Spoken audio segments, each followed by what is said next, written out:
The streamers really did us dirty.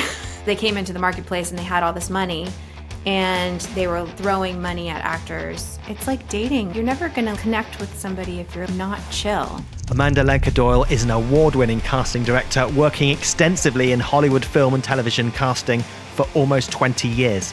During this time, she's worked on casting for The Walking Dead, Blackish, The Muppets, Fuller House, and shows for Hulu, Amazon, and Netflix. Now working with more independent films, she's most proud of casting R#J, which swept Sundance and South by Southwest in 2021.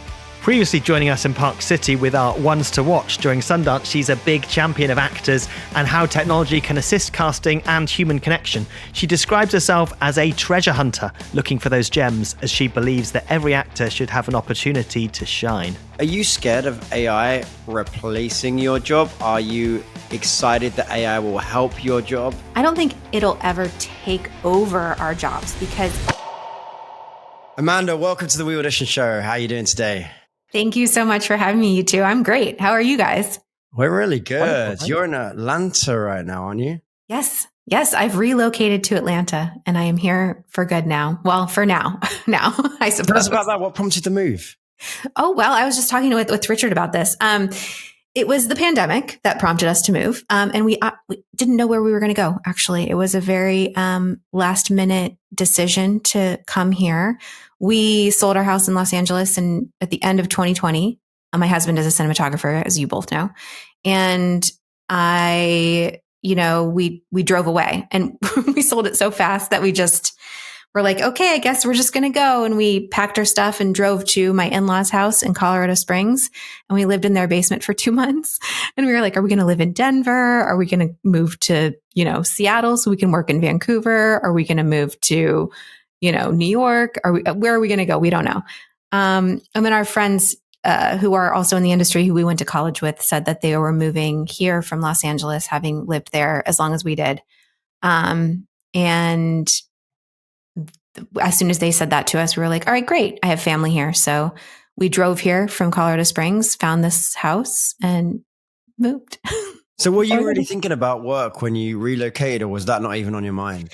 I mean, it was such an interesting time because it was like end of 2020. It was December 2020 when we bought this house and we moved in January of 2021. Obviously, work was top of mind in regard to when we all return, where is it that we will return comfortably and be able to do our job?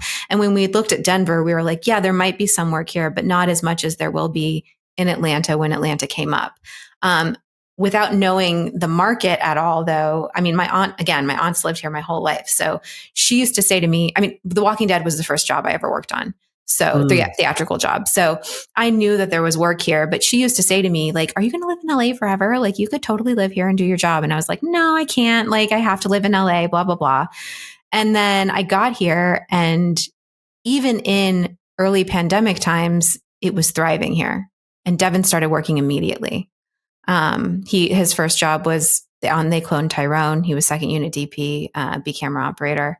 And then he met like the A team here, and he just, has gone from one incredible project to the next. Right now he's on Teacup for Peacock.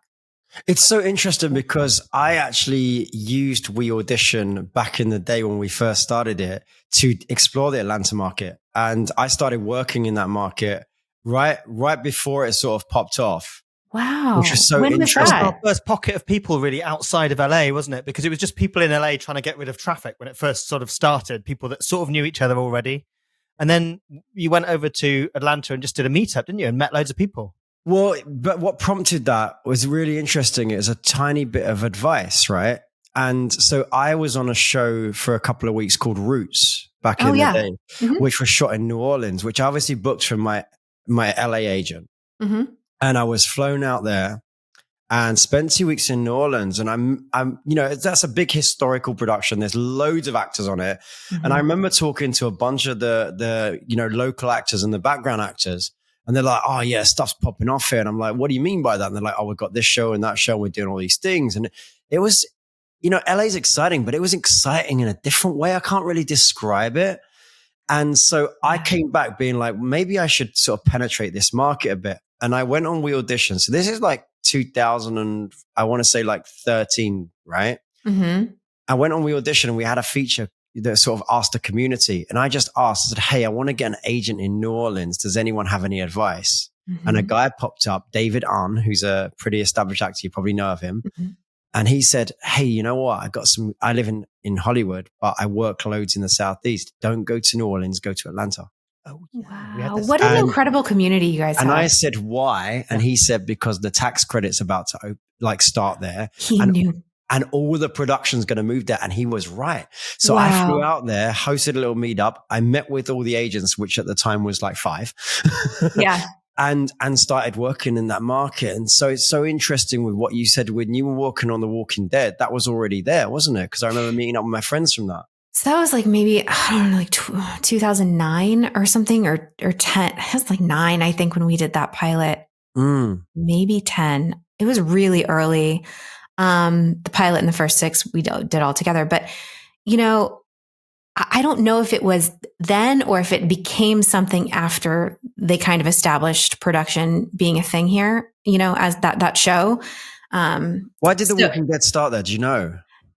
Well, in the pilot, in the first 6, I don't know if it takes place in Atlanta in the graphic novel. I remember reading the graphic novel back in the day and like receiving it and being like, oh my gosh, I get to work on this. This is so exciting. But I know that the CDC was a big part of that, either that first season or into the second season. Like they go to the CDC, right? Yes. Do you remember that? And the CDC is here. That's where the CDC is. Yes, the CDC is here. So was it sort of a geographical decision, do you think, that potentially they wanted to not build a CDC, they wanted it to be so realistic? Wow. I don't know. It could be that it takes place, and forgive me for not remembering like the canon of The Walking Dead, but like it could be that the original took place here. Maybe was it Robert Kirkman? Maybe because of that. Yeah. But yeah, it was just my first experience working on anything that didn't shoot in Los Angeles, frankly, because I had done mostly comedy up to that point and everything shot in LA that I had worked on. And so to send something out, and obviously after that, we sent lots of stuff out. And the more I worked in drama, the more, you know, we were sending stuff out to Toronto and all these different places. But yeah, I remember the Finn Cannons being, you know, the local team on it, and finding a lot of the actors that became series regulars and just doing a fantastic job. And so, you know, when I got here, I wasn't, obviously you hear things in Los Angeles, you're like, oh yeah, that market feels like it's heating up. New Mexico, I worked on Breaking Bad with Bialy Thomas and Associates for a minute while I was in their office. I didn't even know that. That's like my favorite show of all time. Yeah, well, I wasn't officially on it, but I came back to cover Gohar while she was getting married. And so I was helping with all of the projects that we were currently casting. And I was primarily on the firm at that time, but you know, kind of just, when you're in an office, you're helping with everything. And for context, Gohar was also on The Walking Dead, right? Yeah, and she maybe still is, like, still going on. Yeah. But you know, it's interesting to hear you. So anyways, we get here and we're like, oh, even in this pandemic moment, there's so much happening here. Like, and when you said, like, I don't even know why it was more exciting to be in New Orleans doing the work, I feel like I do know why. It's because there's something about being on location. And I have since been, you know, on location as a producer on like films I've worked on, et cetera, and different, like in Italy and different locations. But like being here on the ground feels so much more authentic and real than it does being in LA on the ground, just in general. Because you're always in a studio, aren't you? You're always in a studio or on a lot or something. Yeah. Or on location at a place you've normally been to. Exactly. And so, or on a back lot. And so it feels like you're immersed in the world. And so especially New Orleans, which I'm like, I've only been once, and I went, you know, I think I went at the end of 2021 just to visit, or the beginning of 22. Yeah. And I was like, I'm obsessed with New Orleans. It is so cool and like haunted and like vibey. Yeah. And like a lot of history. And for the same reasons that I love Europe, you know, I think it's one of the best places, in my opinion, to tell a story, because it's part of the story. The location is part of the story. Well, I was going to draw from the Europe reference, because Rich, you've worked all over Europe as well as I did when I was living there. Not so much anymore, but when you're in London, they send you all over. you go to Barcelona, you've been to Dubai. Especially commercials all over, yeah. Yeah, Mm-hmm. and the thing is because the locations are then authentic, whereas I feel like in LA, because everyone's here, they just sort of build what they want, or they find kind of what it is. Like, there's like, if you want alien landscape, you go to Vasquez Rocks, and if you want, a place that looks a little, New Yorky, you go somewhere downtown LA. It kind of is. The city's been built to double as everything, hasn't it? Yeah. And, and then it became a thing where it's like, oh, it's actually cheaper to shoot in other places, obviously, because, of the cost of living and then also the tax credits. So, it just kind of leaned into this idea of like, well, we can actually shoot, in a location that we can afford to do more with. And also that is more authentic to the story. So I think that that's kind of how it happened. Do you think it helps that you're in the location as well? Because you could essentially do a lot of the job of a casting director remotely now. Not all of it, I realize. But I think being in the place helps. I think, well, it's interesting. I think our craft is shifting right now. It's taking a big shift. Like that, everything is everything is suspended in the air right now. And we're going to wait and see how it all lands. Because it's truly chaos. Like, I don't know if I didn't send this to you guys, but I will. An agent who sends out all the showcases to us, to all the casting professionals, attached like an Otis report of, like a data report of like where the entertainment industry like currently stands and like why we're where we are. And it was a really interesting thing to read because it was like, the streaming wars and this big contraction that's happening and all the things. But I would say that that's happening across like on a macro scale across the entire industry, but also on a micro scale within each craft. There's big shifts happening. And so, when I first got here, I was like, I had built a career on the ground in Los Angeles. I was like, I can't do my job anywhere but here. And I kind of accepted, I was, very sadly, like in a very sad to accept, just resign to the fact that I wasn't going to work in the capacity that I worked before on the ground here as I did in LA. I also served on the board of Casting Society for 7 years. And I was, I produced the Artios Awards, as both know, for a long time. And so I knew all of the regional casting directors in this market, not super well, but well enough to not want to come in and be like, I'm here to take all your jobs, because everyone's jobs were so limited at the time too. I'm not a bow thrower. Like I don't throw my own. I'm not a pointy person. I don't try to steal things from people. So, I was really quiet. I just quietly kind of sat in my house and tried to figure out how to, like, an existential crisis, and tried to figure out what I was going to do with myself. And I started getting inquiries in regard to, independent film casting. And I was like, how did you even find me? And these filmmakers were like, honestly, we don't know. We just kind of like found you on IMDb or something. And I was like, really? Like, that's crazy. And so did you update your location on that? No, it wasn't about location, because these films were shooting all over the world. Wow. Okay. Interesting. Yeah. So it was a referral from another casting friend who like couldn't take the job because they had too much going on or something like that. And so I started doing independent film, and I realized that independent film was what I had always really wanted to do. Create, like, artistically, like creatively, like that was what I had always intended to do. And so I was like, oh, I'm really happy with this. This is really cool. And Devin, in the complete, like role reversal, Devin started working in like big budget television and big budget film that was shooting on the ground here. So, it's a really interesting, like, it was a really interesting transition and flip. And like, do I want to work in TV here? Of course, but I'm going to partner with Erica Bream moving forward, and we're going to try to work on things together. She's awesome in this market. So we're going to try to do that in this market, but that's not going to, prohibit us from doing the independent film work or whatever, or the other work that we want to do on our own. That kind of I can do from my basement office, and then, go to set wherever that's going to be, et cetera. So it's been we'll see what happens, but I don't know if historically the historic traditional idea of a casting director is going to be what it had grown to become before the streamers came into the picture before the pandemic. So let's talk about that. Yeah. What's the future of casting? Where do you see it going? Like, what changes do you see? Do you see any shifts in technology and in methods, both for your side of the coin?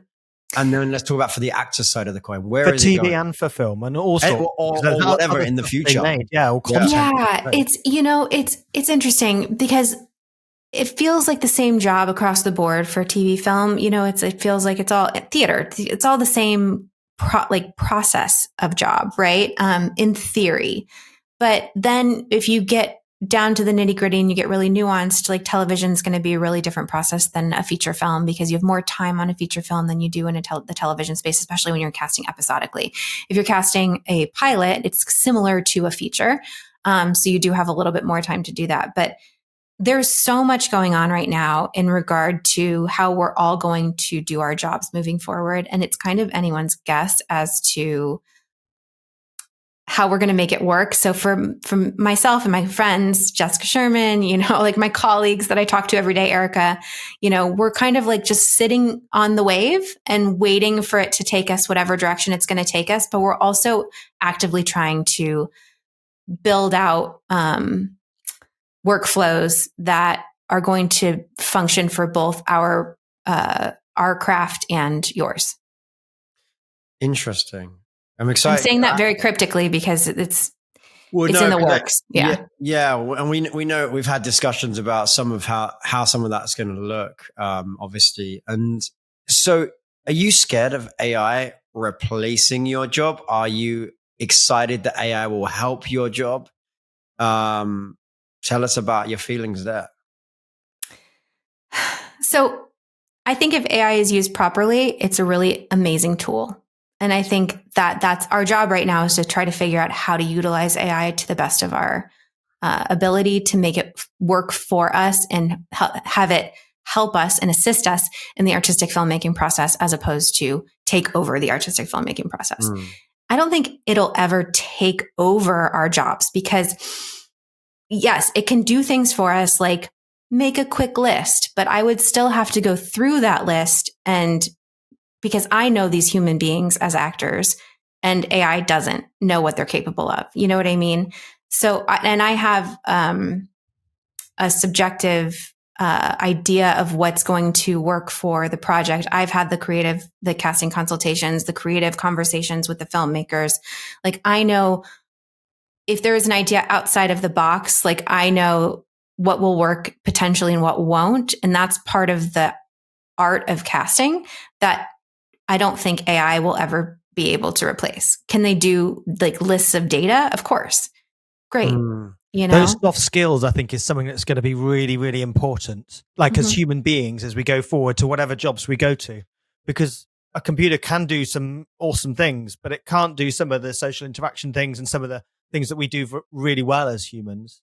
Yeah. And it's never going to be able to no one's ever going to want to watch a performance between two robots, like regardless of how good it ultimately looks, because You know what I mean? They might do as a one-off kind of novelty thing. I mean, we are seeing a lot of animation, which is the thing that seems to be actually taking off. There is a lot of animation being made. And I've got a lot of producer friends that have moved from real world humans to animation, doing big budget stuff. And actually Marvel announced something this week that they were actually going to actively participate in an AI driven animated. Sure. And that makes sense. Yeah. It makes sense. But it makes only as much sense to say like the Polar Express, when that came out, that was like Uncanny Valley but obviously that used real humans, but not every movie started to look like the Polar Express. It was still novelty in a way. Right. So it's interesting. I think a lot of actors are over sensationalizing AI right now.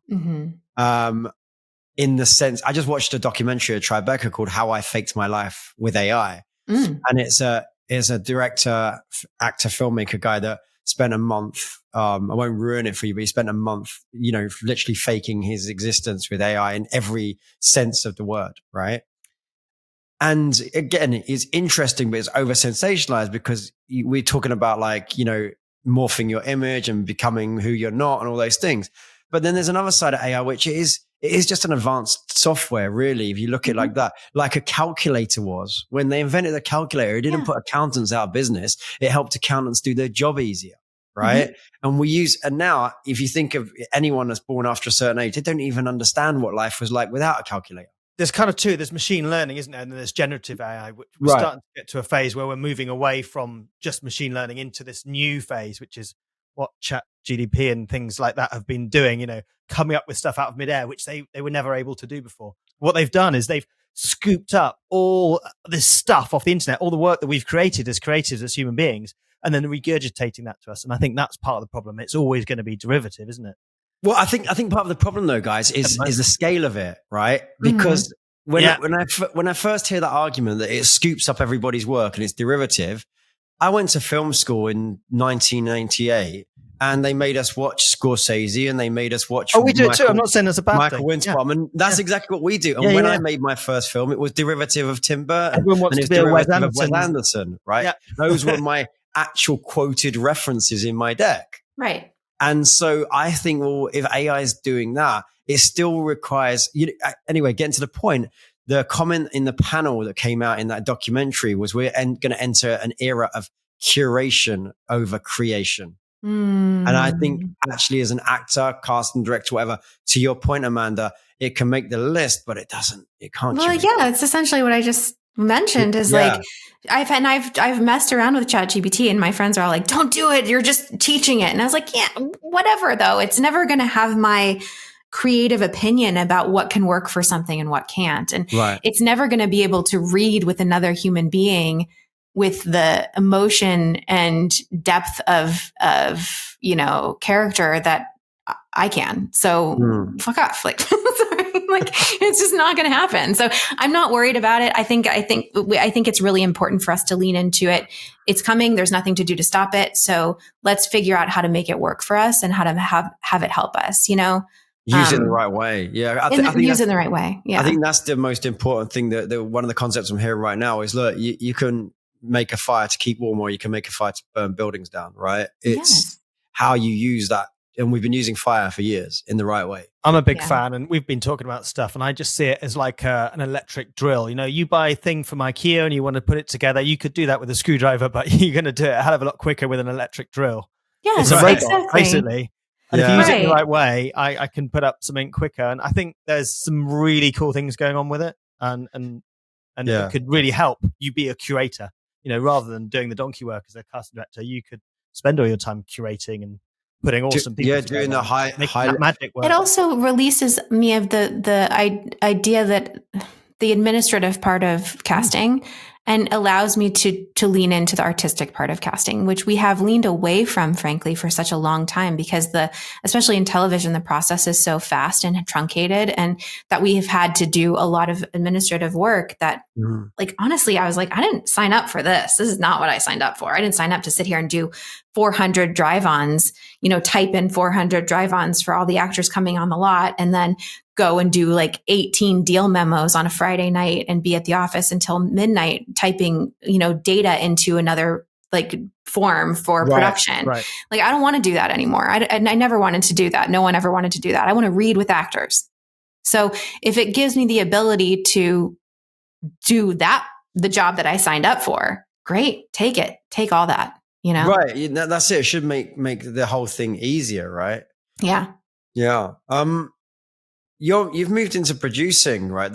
Is that part of you wanting to curate and create more? Is have more creative control over the projects that you're in, or what? Yeah, and I just have to say thank you to both of you for being like my biggest just cheerleaders in regard to that. Like the movie that's premiering at Frameline in San Francisco on the 23rd of this month is my first producing credit on screen, which I'm so excited about. Amazing. Capital P producer. Thank you. Congratulations. And that's the one that we shot in Italy. And that one, it came to me in 2021. An old actor friend, wrote this beautiful story, and he was like, I want to shoot it in LA. And my husband grew up over in Germany. His high school years he spent in Germany, and he was like, yeah, this takes place in Italy. And so like, LA just doesn't look like Italy. Like, like it just doesn't. Even the Italian restaurants here don't look like Italy. Yeah, no. And he was like, maybe, and Juan Pablo and I talked about, him maybe going to the place that it takes place at a real place. And he went back to that school and he asked if we could shoot there. And they were like, absolutely. And it made a huge difference. And so, because of when this film came to pass, it was an opportunity for me to, like, where it happened in my career line and also during the pandemic and all of that jazz. Like, I was able to be like, hey, I would really love to be a producer on this. And as I started doing more independent film work, I realized that, I had to create a new process for my deals and et cetera, because it's just a very different process than television casting. In television casting, the studio hires you, you do the job, you get paid, and you pay the actors, and that's that, and in independent film casting, it's kind of like a lot of it, even if it's not cast contingent, feels cast contingent. So when I'm coming on very early before anybody else truly on a team, I'm building a cast that essentially gets it greenlit or gets it financed. I'm finding that I was doing producing work in regard to like getting the film made anyway. And so I started, and I also have a lot of just general filmmaking experience from coming up and being married to a DP and having had him in my life since college, and just like we've been making little things for ourselves forever. So I've more, and you know what I will say is that the other thing that the pandemic did for me was it opened the doors to, in LA, it was like, you're one thing or you're nothing. You know what I mean? Oh, you want to be a casting director? Well, then you can only be a casting director. How dare you pretend to be something else? Like, if you don't want to be like, put your blinders on and do this one thing, and call yourself this one thing, then you're not anything. Right. And it was just a real, that was the vibe out there. It was like, how dare you even consider saying that you're an actor too, or, a director or whatever. It just it was all things that it just felt very limiting in Los Angeles because it was so competitive. And when I got here, I was like, well, no one's telling me I can't do anything anymore. So I'm going to do all in Atlanta, don't they? A lot of people. Well, yeah, but multifaceted. I think as a whole, on a macro scale, in entertainment professionals should be multi-hyphenates. We shouldn't just. It's not survivable to just be the one thing anymore. And it's not. Do you need to be, or should you be? What do you think it is? It could be both. It depends on the person, but you can, if you're really lucky, you can survive as one thing. Right. But many artists, are happy to be more than one thing that also helps them support their lives. And so that's kind of I just felt even in LA, I would go to wrap parties for the shows and stuff I was working on. And I would feel it felt like everyone was trying to control everything. So it felt like sometimes the agents wouldn't even give us your cell phone numbers, depending on how famous the actor was, and they were just here's their assistant, or, you can just call my cell phone if you need something from this actor because you're not allowed to talk to this actor, whatever. Right. When we were closing deals. And it just felt it felt inappropriate for me to be in relationship with actors. And that felt antithetical to also why I got into this. You know what I mean? Now, is that different now? Or is that? It's so different because I don't have anyone looming over me telling me that I'm not allowed to be in relationship with actors anymore. Because of the market change, and because you're in Atlanta, or because of times have changed? All three. Oh, okay. Yeah, all three. But mostly because times have changed. I'm also older. I have more autonomy over myself and my career and my life. And I'm going to do this the way I want to do this, which is be in relationship with actors, be in a creative relationship with actors, making art with them and collaborating with them, as opposed to it feeling like a transactional process that is clouded in fear and silence. And when I first moved out to LA, my first interview was with William Morris. They weren't even William Morris Endeavor yet, and it was to be an assistant to an agent. And it was this is a really insane story. Like I had to take a typing test to see if I could type fast enough, and then a grammar test to see if I could spell things. I was like, I graduated from college, but okay. On this like old archaic computer, those like old PCs that were like dinosaurs. Yeah. And so I did that. And then I went in and interviewed with the head of HR. This is my very first interview. I didn't even live in Los Angeles yet. I was like en route. I had come out to do the interview, and then I was going to go back and pack my stuff up. That's like a whole nother story. But, so then he's like, okay, sit out in the waiting room for a minute. I'm going to have you interview with the agent that you would be on her desk. And I was like, okay. And so I go and interview with her, and my friend Allie recently just reminded me who it was. And I won't say who, but she represented rappers as actors. Okay. And she was like, so Luda calls every Friday and he wants to know what films you're going to have to, like, he needs to go see, to like, support his, like, his whatever, his education in cinema. And so you're gonna have to go see every film that's in the theaters every week. And I was like, okay. And she was like, also you need to go shopping. And I was like, oh, she's like, don't yet. But like if you get a job, you're gonna need to go shopping. And I was like, okay. Thanks so much. And then it's like, seriously, it feels so ridiculous to say it because it feels like a scene from Entourage / a scene from like Devil Wears Prada or whatever. But like, that is exactly how it went down. And then I get in my car. I'm in this is in Beverly Hills, like middle of Beverly Hills, like Rodeo Drive is like right next door. And I had never been to LA before. This was my first time in Los Angeles. And I called my mom from the car and I was like, Mom, I think that went okay. She was like, okay.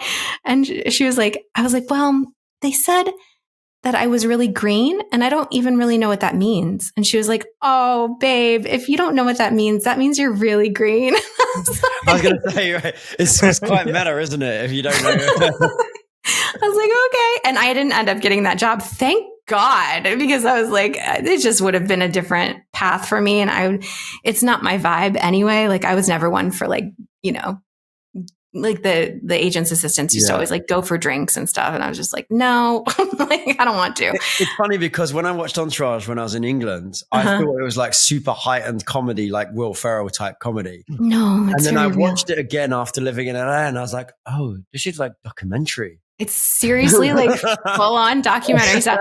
There's an Instagram feed called Agents versus Assistants. And it's really funny. It's run by a bunch of assistants at the bigger agencies. And they just did like a poll for like the best assistant, and Lloyd just won like a poll for best like television assistant. Lloyd, and right. Lloyd won because he's obviously the best.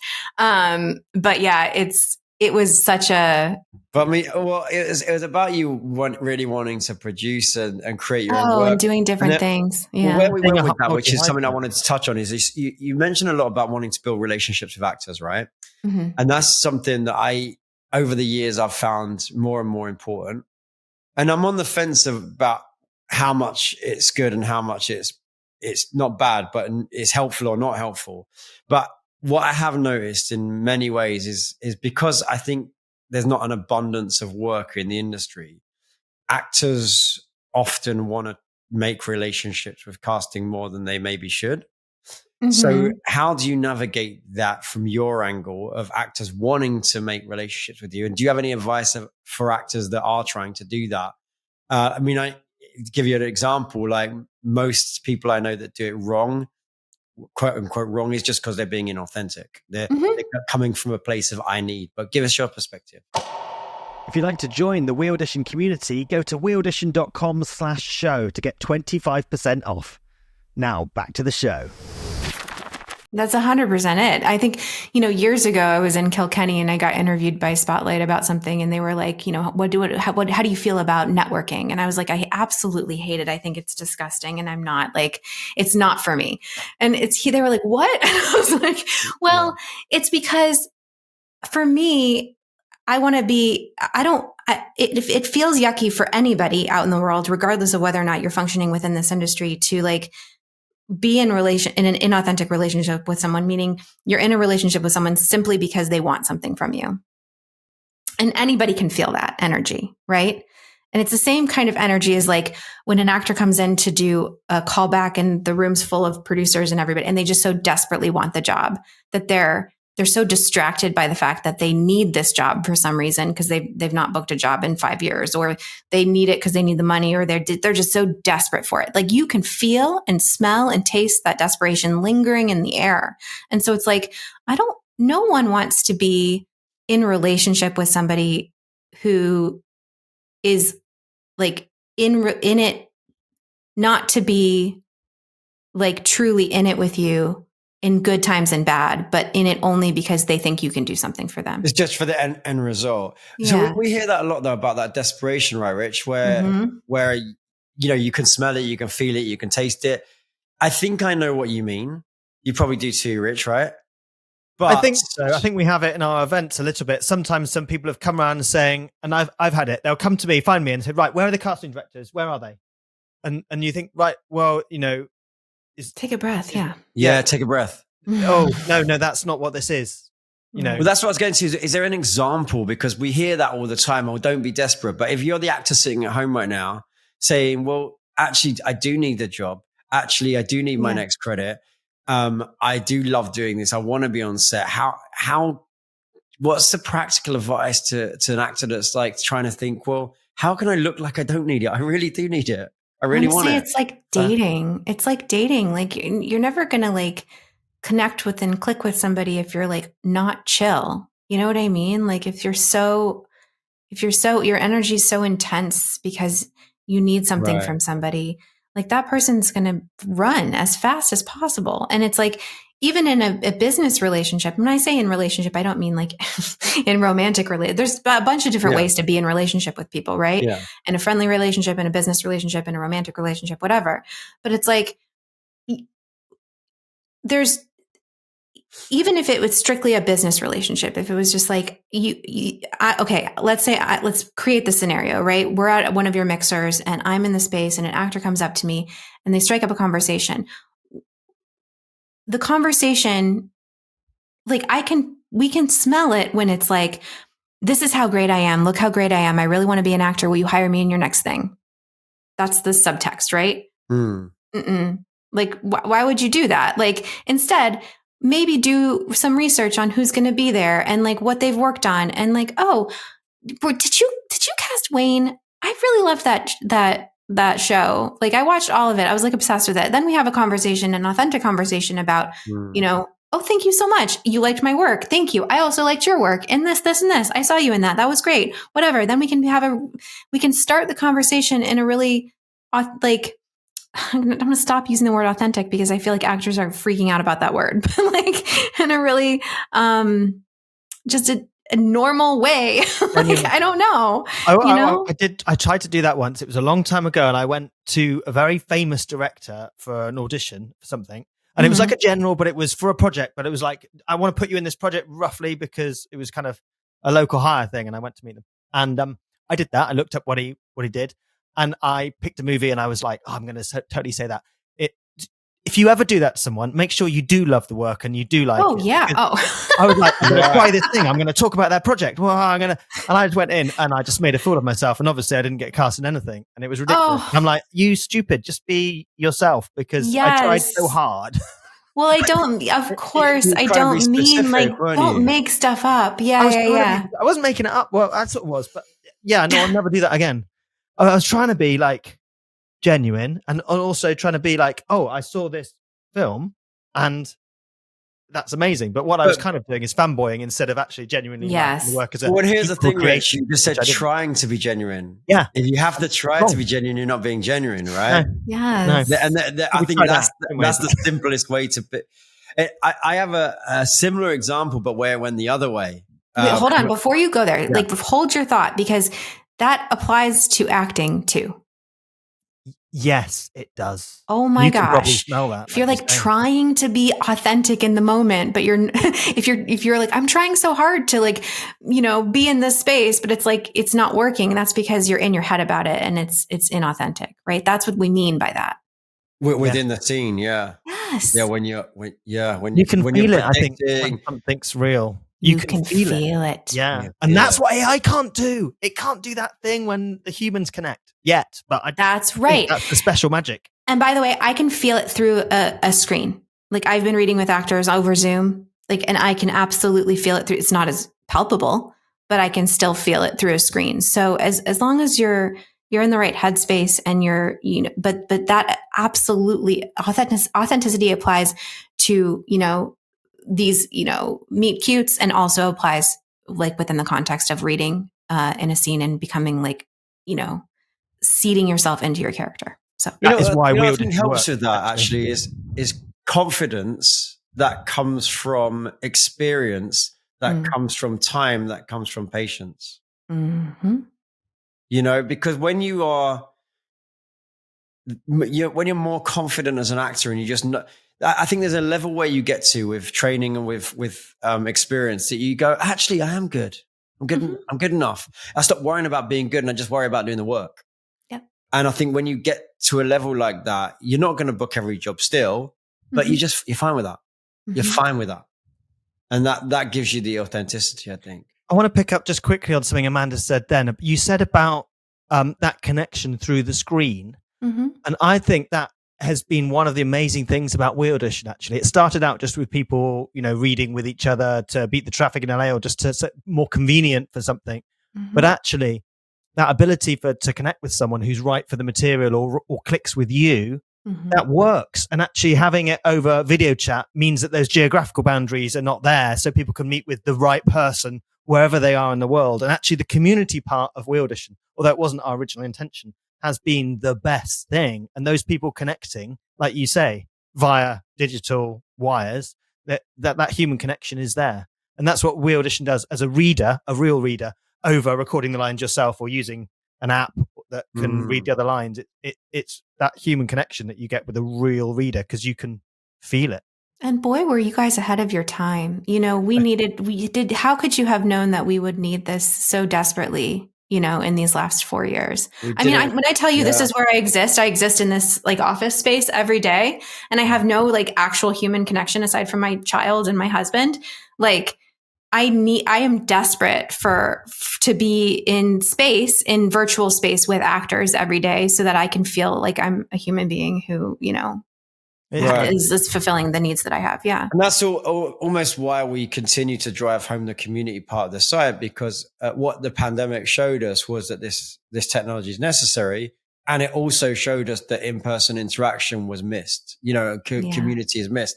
And so we've been trying to build both sides of that. And actually, on the other point of actor networking, quote unquote networking, I do want to give a shout out to the WeAudition community, because I know you had an example, Rich, at one of our events where someone was a bit desperate, but overwhelmingly so. They're amazing. Good. Yeah, they're amazing. I don't want to ever think that is it. That was there's a couple of incidents just to illustrate the point. Yeah. Overwhelmingly, exactly. People are awesome, and thank you for coming to say hi. And they're so I do introduce you to the casting directors, but right, and they're so good with being part of a community and helping each other out. And I think that is why we always have agents, managers, cast directors come to our events, and they come to our events over other actor events because they're not these desperate, environments. It almost feels like your actors are vetted in a way.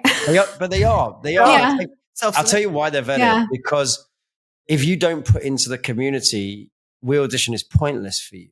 Right. And so it doesn't attract selfish people.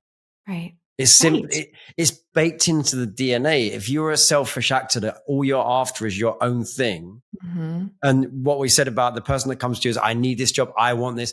They're not thinking about, how can I be part of this team? How can I help the community? We just did an event in New York, and I did a quick speech, and I said my closing bit was walk around the room, or go to someone you don't know in the room and ask them, how can I help you? And I had so much positive response from people saying it's such a nice way to interact. Yes. And that's how all interactions should be all the time. How can I help you?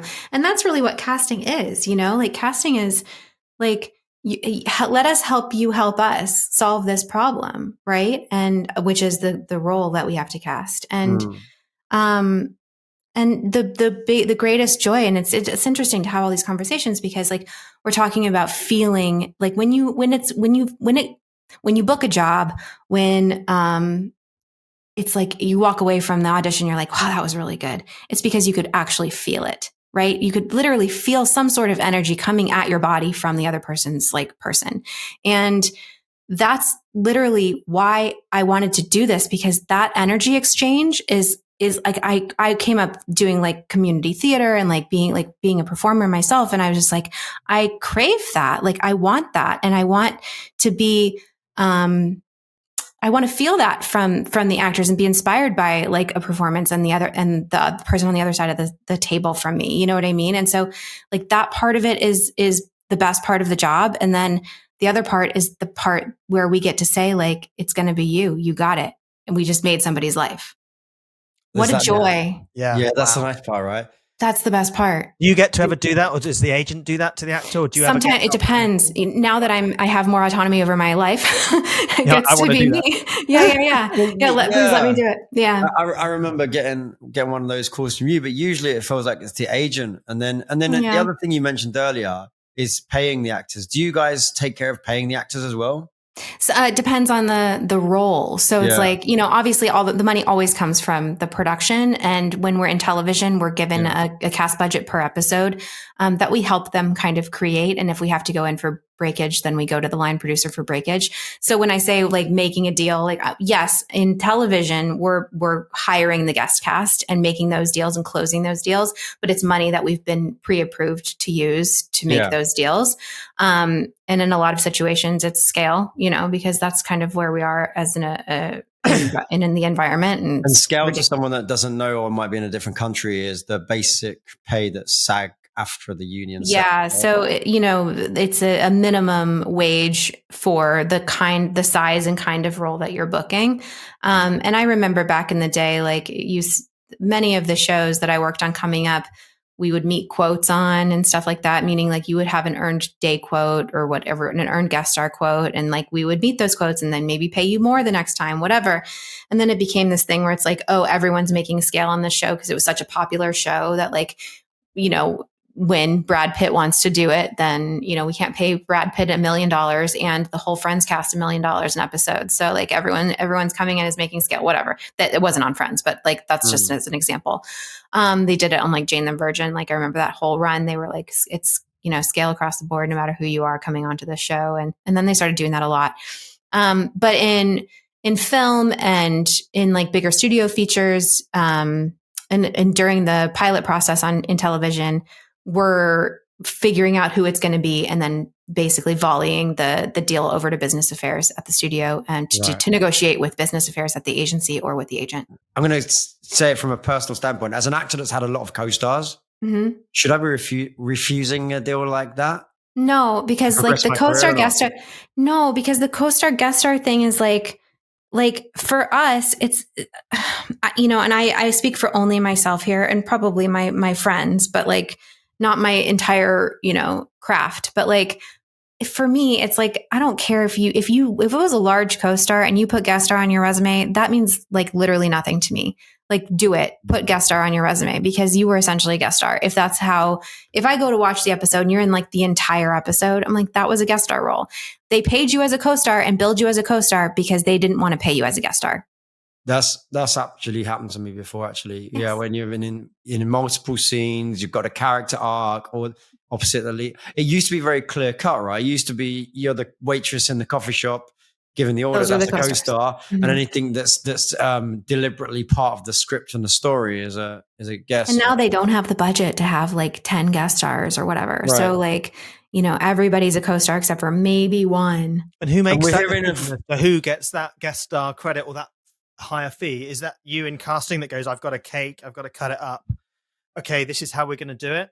Or is that come down from the producers, these roles? Well, when typically in the olden days we would get a script for an episode, we would look at it, we would do a cast budget for our line producer, and we'd say these 3 roles are top, or these 2 roles are top of show guest stars, and these are co-stars, and depending on how you end up, where your locations are and how you end up boarding it, we'll need this person for 3 days or 2 days or 1 day or whatever. Or typically we'd just say co-star and we put in the day rate for the co-star, and the line producer would then understand that like, as they were looking at our budget, that this actor is a co-star, if this actor is going to appear in on multiple days. And also you can't drop pickups. So like, meaning you can't hire someone on a Monday as a co-star and then not pay them Tuesday, Wednesday, Thursday, or Tuesday, Wednesday, and then use them again on Friday. You might as well buy them for the week at that point. So you have them all week. You can't just like hire them Monday and then hire them Thursday. And they used to be allowed one of those, right? And now it changed. They're allowed more than that, right? Honestly, I have no idea what the drop pickup rules are now, like in television. It did change.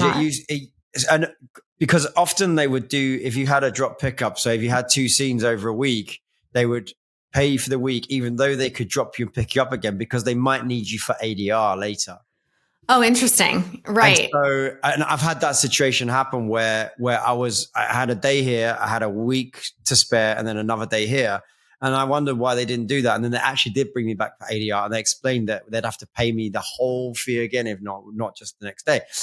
But in the recent, I think in the change of the contract, even though SAG got a lot of benefits for actors from the studios, one of the things that changed, I'm not going to be quoted on this because I don't know exactly, but I believe that it was that they are allowed more drop days. Yeah, they did something, and it's probably, I hope it benefits everybody, including the actors, but I don't, it's hard to keep that stuff in my head. Like I'm going to relearn it when I need to learn it, I guess is what I'm saying, which brings me back to the administrative part of this and like making deals and like doing math and like making mistakes in my math because I was never good at math. And I was like, please don't make me do this, and then they're like, oh, you have to write the contracts. Not exactly things though, but like I wanted to explain to any actors listening, because here's a problem with actors, right? In our industry, we don't talk enough to each other. We're not honest enough with each other. Mm-hmm. So actors tend to, how many actors learn how much a guest star gets paid when they get a guest star, because none of your friends will tell you. And they don't know how much a series regular gets paid, because none of your friends will tell you, because everyone's keeping everything close to their chest. Yeah. And there's not enough back in the day, there was lots of like quotes and like different people got paid different things, wasn't there? I don't think everyone was doing scale. And it doesn't really work like that in the UK. Scale doesn't really exist. Right. But you also got that from the news or from gossip, right? Yeah. But I want to encourage actors to speak more freely about that, because where a lot of mental health problems come from is competitive thinking or feeling like you're not doing enough. And if we don't know how each other's doing financially, mentally, we end up like making it up for ourselves. And I know as an actor coming from England to the US, I had no idea. And I'm finding out slowly, and it's so drastically different. And I just wish somebody, people were more honest around me and laid it down. So if an actor's doing guest stars and they're hoping to get a series regular, what can I expect to make at scale? So there is no scale for series regulars. Okay. Yeah. So it's kind of like that still is kind of in that earned quote space. Right. The California labor laws that, basically don't allow us to ask for quotes anymore made everything really difficult. That happened around 2018, I think. And a quote to explain is what you got paid on your last job plus a bit more, right? Yeah. Yeah. So, but the series regulars are making a fee per episode, right? So they're making, and that fee is negotiated when you're doing when you're in the pilot process. So, let's say we are reading a role and then we find, let's say 5, it's a lot, but let's say we find 5 actors to test for that role. I've done it in the past, but, then we put test deals in place for all 5 actors, meaning their agent negotiates with business fairs at the studio, not the network, because the studio is the one producing the show.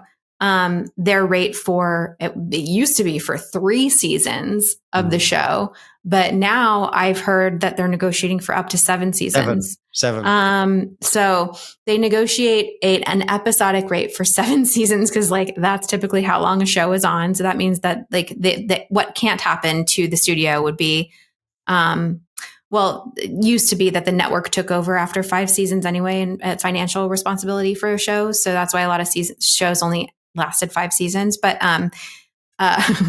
but where was I? So they negotiate a fee, and for kids, it used to be so I did a lot of kids shows. So if they had never done anything before, if this was their first series regular, it could be anywhere from like $15,000 an episode to $22,500, something like that.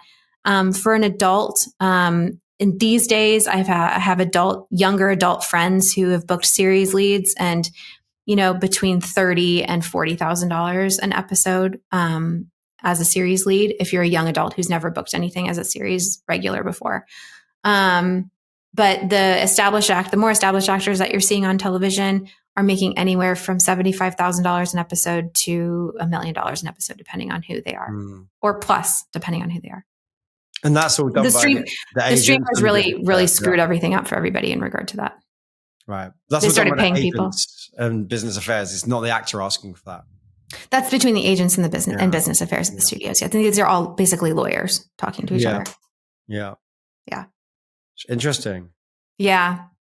But the streamers really did us dirty because they came into the marketplace and they had all this money and they were throwing money at actors who I'm not going to say didn't deserve to be paid as much as they got paid, but that's the only way to say it is like they hadn't earned like they were paying actors who like your mom doesn't know the same fee as they were paying like Jen Aniston, when she was on Friends. So like, they messed it up by paying too much, really? Yes. Why were they doing that? Because they wanted to be competitive in the marketplace. They wanted people that they wanted. They were just like, well, we can have whoever we want. Is that what? Yeah, and the agents were like, oh, this is a payday. So they were like, oh, you know what? Rich came rich, $600,000 an episode. And That's yeah. Yeah. Why are you so cheap, Rich? Yeah. It's half down. And then so that started happening around 2016, I would say.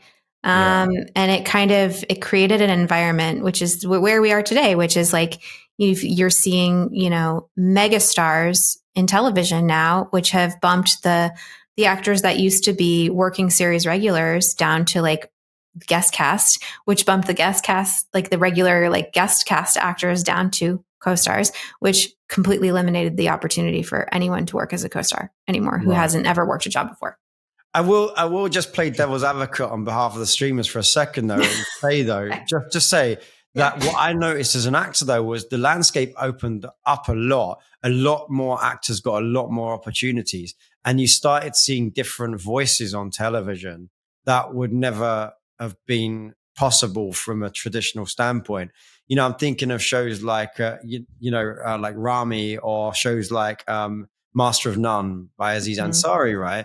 Where there were not just different voices in terms of ethnicities and race, but there were different structures of shows. There's like a big dichotomy there, right? Like there was I was on the ground when Amazon was producing live action shows at the beginning. I was on the ground when Amazon and Netflix started producing original content in television, and Netflix had established a side agreement with SAG-AFTRA. So they were paying actors less than basic agreement for all of their shows at the beginning. Right. That was new media, wasn't it? Because they were calling it a new media because online, no one was defining. It was before Netflix could, and Netflix was like, we don't know how much money we're making, and we can't prove to you how much money we're making. So this is all just new media, and nobody knows what's going on. And so they're pleading pauper. And so they did that. And then when I started at Amazon, I was like, I knew that Netflix had a side deal, but when I started on the kids side, I was like, you know what? We're going to use a basic codified agreement with SAG-AFTRA. And they were like, okay. And it's like Amazon. So they were like, we don't care. That's fine. And so I got them to pay like regular network rates at Amazon. But like, there's a lot, the material that you're speaking to, like they're paying scale. Like they're not, I'm talking about like, it was really Apple. Apple did this. Apple did this because what happened was they decided that they were going to enter the marketplace, and they made a bunch of original content. It was high concept, extremely expensive, and they held it for like a year, if I remember correctly. And then they dropped it all at once. And so in that year that they were creating all of this high concept, very expensive content, they were paying actors a lot of money because there was no proof of concept, and it's Apple, but like, it's just like, that's all they had to say. Like there was no way for them to prove that it was going to be like as quality as HBO. Right. So they had to they paid a lot of money for those actors in that first round, that first drop, so that they would say yes. To say yes. Right. And so it's Netflix grew in a really organic way, in my opinion. And Devin and I were just talking about this the other day. It was Apple that was just like, bam, we're going to pay this actor, $750,000 an episode just so we can get them, so we can take them away from HBO or wherever, they were going to go next. Power play for that. That's a corporate play, really, and it's different to the way the interest. What was their first one? Was it with Anthony Mackie? I seem to remember. There wasn't just one. There was like their first 12 because they dropped them all at like the same time. Right. And I don't even remember. Honestly, I have no recollection of like what they were. And now there's so many different ways of doing things. I was just in a series that is for your consideration for the Emmys right now, which is it's called Razor, and it's on a Bitcoin blockchain platform. That's a new media product. That is absolutely a new media product. Yeah. That's so interesting. I want to talk to you offline about that. Great. Yeah. And it's not a traditional network at all. And people say, where can I watch it? I'm like, on this website that you have never watched. Stream it on your TV through Roku as well. But it's available on your TV, but it's just just through there's many ways to make the sausage now, skin the cat, whatever analogy you want to say. There's many ways to do it. Yeah. But yeah, I want to talk to you about that offline. I think that's really interesting. There is a sort of feeling, I feel certainly at the moment, in the last years, that there's a wave, maybe a top tier of super agents. And maybe what you were saying, that's why they've come about. Because I do feel like the William Morrises and CAAs and the UTAs are, I don't know, they feel like a band of their own that are taking on the big work and maybe producing stuff and putting stuff together. And then everyone else below that. Is that what you feel as casting directors? Is there a relationship like that? Yeah. I'm casting all like sub $5 million movies right now. Well, sub $10 million movies right now. And I've been told by the big three that like, not the big three. I've been told by two of the big three that they won't engage on films. So who would you say those big three are, or that top tier? The three you just mentioned. It's WME, CAA, and UTA. Yeah. And they've always been at the top though, haven't they? In a sense. So, I've been hearing from some top tier actors at top tier agencies that they've been dropped recently from those agencies. I have friends that have done shows in this previous season, been either series regulars or recurring guest stars. And I'm not just talking shows, I'm talking top shows at top networks, and they've been dropped by those agents. And the rumor is that they've been told is that they're just focusing on their top clients, they're bringing in the top money. And so when I've had actors in the last few months say to me, oh, do you recommend, how I can get into these agencies? I'm like, maybe try and be the top person at the smaller agency, try and be the top client at the smaller agency versus getting into those ones, unless you're making millions of dollars and you have something to offer. Well, this, and Devin and I talk about this a lot too. This is the difficult thing in regard to navigating a career in this industry is that it's a bunch of artists navigating. It's like the line between art and commerce and art and capitalism. And, we've got an engine running that's all about making money, and they don't care about the art. They just like, who can make us the most money? And then you've got these actors looking up at like CAA being like, I want to be there. But the truth is that you really don't, until you're ready to be there to make them the money that they need to like want to represent you. Because it's for them, it's like, are you a bankable commodity, and if you're not, then they're not going to sign you, and they're not going to do well for you because they don't care, because it's about making money.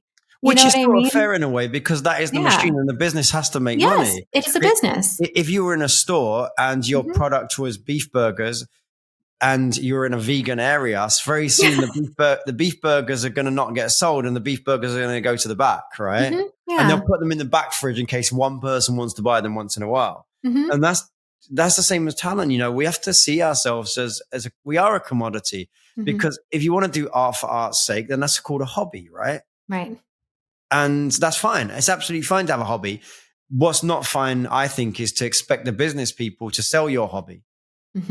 Right. It's a mind shift. It's a change in mind shift. And so I think if you come at it from that way, you can still be an artist. You can still work on your art, but you've got to understand the person you're asking to sell your art is going to make money at a certain level. when I first got to LA, I had a really interesting bit of advice from someone. So in England, I was with the same agent as Faye Dunaway. Mm-hmm. And so when I moved to LA, and this is quite a few years ago now, so I did my little bit of research and I saw who Faye Dunaway's agent was in LA. Mm-hmm. And so I called them, because, as you do. And I got through to the person I wanted to speak to, because, probably not many people were doing it that way. And I think they said, is he expecting your call? And I said, oh, yes, he is. and I got through to the person, and he asked me a bit about myself. He's intrigued by the fact. I said, I opened it with, I'm with Faye's agent in the UK. He said, okay. I said, I just arrived in LA. And he said, do you have a reel online or anything? I showed him the link, and I could hear him watching it. And he said to me, look, I'm going to tell you a couple of things. You're a very good actor. I said, thank you. He said, and I'm not going to represent you. And I said, okay, if I'm a very good actor, why are you not going to represent me? And he said, let me explain to you. I've been doing this for 25 years. And I'm at a stage, I have a family, I have kids, I have my weekend house in wherever it was. He said, I want to take calls, and you need someone to make calls. He said, mm-hmm. You're new in town. He said, I'm doing you a favor here. He goes, if I represented you, no one's calling for you. No one's asking for you to be in their show. And I want to say, no, we need another million. Thank you. He said, I've earned that right. I've grafted. He said, so you go out there and find someone that's going to be like, hey, I've got this amazing guy in town. Hey, I've got this amazing guy in town. Mm-hmm. He said, but know this, at the point when you are making the millions of dollars, I'm going to be watching you, and I'm going to come and get you. Mm-hmm. Yes. And I thought that was such good advice, because it shifted my mindset from, let me try and go in at the top to go in at my level and work my way up like he did, like everyone else did. Mm-hmm. Absolutely. Yeah. And guess what they do? They do poach. They poach so hard. Right. But it sort of is understandable in the sense of when I've done all the hard work, I don't want to work so hard anymore. He has earned that level of respect, but also you get to a stage when you don't want to be running around town. You want to enjoy your family and your kids and your weekend house, and it's a different, it's at a different level. It's a different job. So the CA agents and the WME agents are performing a different job than I don't want the smaller agents. I don't want to name names, but they're just doing a different thing every day. And it's just a different situation. And it feels frustrating for us sometimes casting. It feels frustrating for the filmmakers that we're working for. It feels frustrating for you guys, certainly. But at the end of the day, and I'm saying this, and as I'm saying this to myself, to remind myself to not be frustrated by, getting ghosted when we make what we feel is a really nice offer, and no one responds on a film, I'm saying this to myself to remind myself not to be frustrated with them. Because it's, at the end of the day, it's a transactional business process, and, it's not a personal, when someone passes on a project, it is not personal. It is, a business decision. And, when you're putting a film together and you need to assemble a cast that will get your financing pushed through, it's just really challenging. It's really difficult, and it's really frustrating. But at the end of the day, that's what's happening. And it's like, you can't take it personally, and you just have to keep moving forward and pushing forward and trying to do the best. And we all, that's the thing I don't like about the indie filmmaking process is a lot of these financiers, these independent financiers are like, oh, it's cast contingent because we're going to get a minimum guarantee for this person in this market, whatever. And it's just really difficult to do that. But at the same time, once we get past that part of it and I get to do the job, which is casting the rest of the roles, which is the job I signed up for, not making offers and getting denied, that's when it becomes the true artistic process. And I get to participate in the part I want to participate in. And the reason I really am leaning into producing is because being on set, I forgot, how creative being on set is, and problem solving in that environment.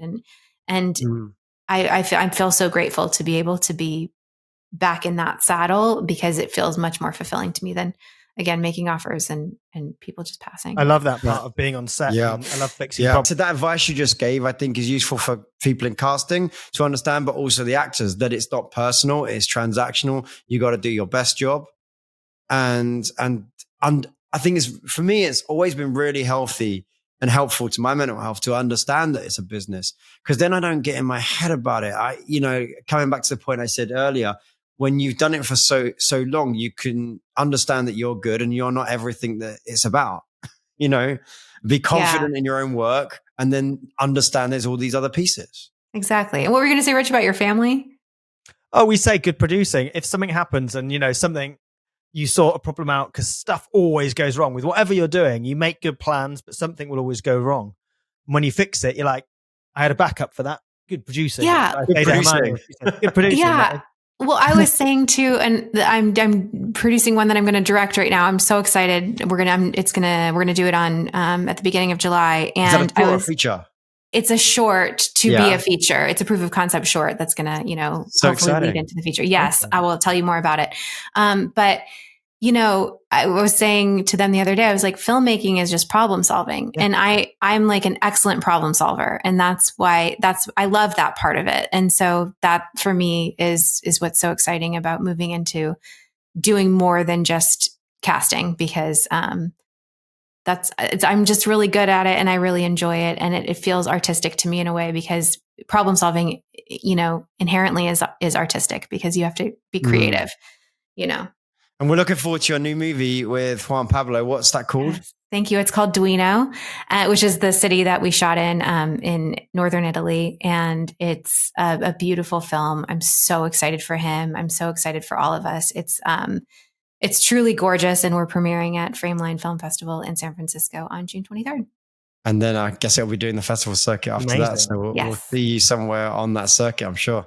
Yes, for sure. For sure. It's really thrilling. And I've got a bunch of other stuff coming down the pike, and it's all really exciting. So sounds like exciting times for you. So thanks for sharing some of your time with us. Absolutely. And some insights as well. Awesome. Thank you so much to you both. I adore you, and I can't wait to see you again soon. Thank you. Thank you so much. Thanks for being here. Thanks for listening to the WeAudition Show. Your hosts were Darren Darnborough and me, Richard Cambridge, from WeAudition, the leading professional actors community where you can connect, learn, elevate your career, and always get a self-tape reader on demand. We hope you enjoyed this episode. If you're a WeAudition member, or even if you're not, we would love it if you could please subscribe to this podcast, as it really helps us. And if you have friends who might get value from this episode, please share the link with them. You can find us at weaudition.com, or for your iPhone or iPad by searching WeAudition on the App Store. See you next time.